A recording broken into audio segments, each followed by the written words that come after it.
तो वहीं वायनाड में हुए भूस्खलन का मुद्दा दोनों सदनों में उठा। एक तरफ राहुल गांधी ने पीड़ितों तक राहत पहुंचाने की बात कही और कहा कि ऐसी घटनाएं ना हो इसके लिए उचित कदम उठाए जाने चाहिए। वहीं राज्यसभा में बीजेपी राष्ट्रीय जेपी नड्डा ने यहां पर कहा कि हादसा बेहद दुखद है। ये सिर्फ केरल की ही नहीं बल्कि पूरे देश की त्रासदी है।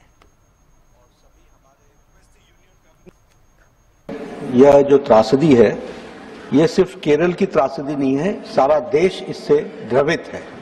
और यहां भी हाउस के सभी लोग, इस पक्ष के उस पक्ष के, सभी पार्टियों के सभी द्रवित हैं और सभी दुखी हैं कि यह घटना घटी है, नेचुरल कैलामिटी है।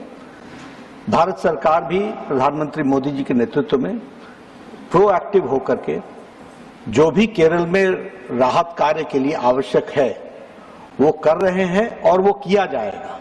मैं सरकार की तरफ से यह एश्योरेंस देता हूं कि जो भी जरूरत होगी वो पूरी की जाएगी। This morning, Wayanad was hit by several devastating landslides.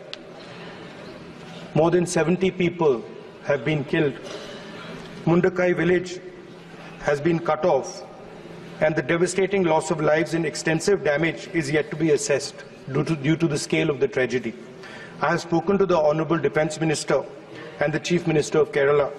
I request the Union Government to extend all possible support for rescue and medical care, immediate release of the compensation to deceased people, if that compensation can be increased as well, restore vital transport and communication lines, set up relief at the earliest, and prepare a roadmap for the rehabilitation of the affected families.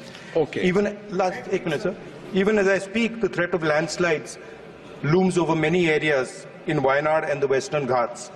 Our country has witnessed an alarming rise in the landslides in the last few years. There is an urgent need for mapping of landslide-prone areas and to take up mitigation measures and an action plan to address the growing frequency of natural calamities in the ecologically fragile region. Thank you, sir.